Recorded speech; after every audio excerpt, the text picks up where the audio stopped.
தமிழகத்துல தமிழ் மொழி வலியுறுத்துற தமிழக அரசு அரசு பள்ளிகளில பல பள்ளிகளில தமிழ் வழி கல்வியை விட்டுட்டு ஆங்கில வழி கல்வியை தான் கடைபிடிச்சிட்டு இருக்காங்க. நிறைய பள்ளிகளில தமிழ் வழி கல்வியே இல்லாமல் இருக்காரு.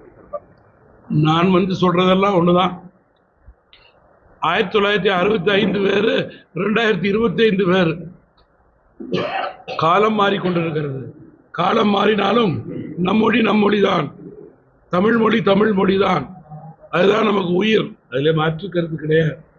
அதே போல லிங்க் லாங்குவேஜ் இங்கிலீஷ் தான் 65 இன்றைய வரைக்கும். ஆனால் 65 பாடத்தை திமுக 2025 பெற்றோர்களுக்கும் மாணவர்களுக்கும் எடுப்பது எடுபடார். தற்போது மாணவர்களும் பெற்றோர்களும்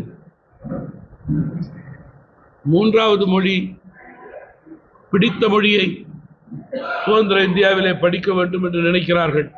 படிக்கின்ற வயதிலே உங்களுடைய பிள்ளைகள், உங்களுடைய பேரன் பேத்திகள் படிக்க வேண்டும் என்று நினைப்பதுதான் அப்பாக்களுக்கும் அம்மாக்களுக்கும் தாத்தாக்களுக்கும் பாட்டிகளுக்கும் எண்ணமாக இருக்க முடியும், கடமையாக இருக்க முடியும்.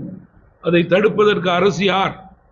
குறிப்பாக அரசு நடத்தும் பள்ளிகள் என்றால் அனைத்து தரப்பு மாணவர்கள், குறிப்பாக ஏழை எளிய சாதாரண குடும்பத்தில் இருக்கின்ற மாணவர்கள் பயிலக்கூடிய இடம்.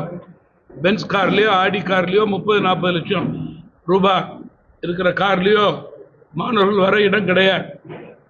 அப்படிப்பட்ட மாணவர்கள் மூன்றாவது மொழி படிப்பதை ஏன் தடுக்க நினைக்கிறீர்கள்?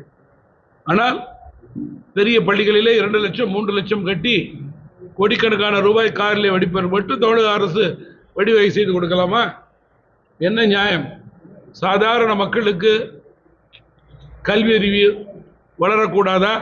அவனுக்கு இன்னொரு மொழி தெரியக்கூடாதா? வளர்ந்த நாடுல இருக்கிறோம். ஐஎஸ் டெக்னாலஜி உள்ள நாட்டில் இன்னைக்கு இருக்கிறோம். அடுத்தது சார், அது குறைச்சிட்டாங்கன்னு காலைல தகவல். நேற்று முதல் அறிக்கை தமிழ் மாநில காங்கிரஸ் கட்சியினுடைய அறிக்கை.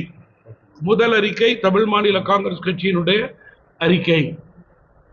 விவசாயிகளுடைய எண்ணங்களை தொடர்ந்து பிரதிபலிக்கின்ற கட்சி தமாக. நேற்றைய முன்தினம் அறிக்கை கொடுத்தேன்.